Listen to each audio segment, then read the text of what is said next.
আসসালামু আলাইকুম। কখনো কি মনে প্রশ্ন জেগেছে হোল্ড ওয়ার্ডে কেন ও এর সাউন্ড অ না হয়ে ও এসেছে? কেন এটা হলো? এটার একটা রুলস আছে। ইংরেজি শব্দে ও এর পরে যদি এল এবং টি থাকে, ও এর পরে যদি এল এবং টি থাকে তখন ও এর সাউন্ড লং হয়ে যায়। Oh, that's why old, not old.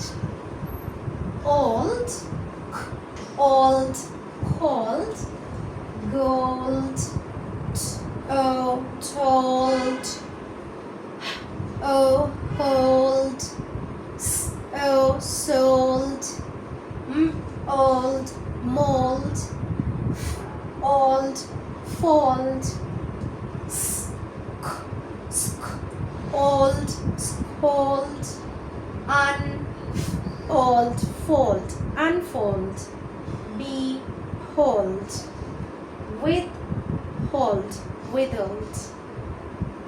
আশা করছি আজকের পর থেকে আর কোনো প্রশ্ন থাকবে না কেন ওল্ড, স্কোল্ড, টোল্ড টাইপের ওয়ার্ডগুলোতে ও এর সাউন্ড শর্ট না হয়ে লং হলো।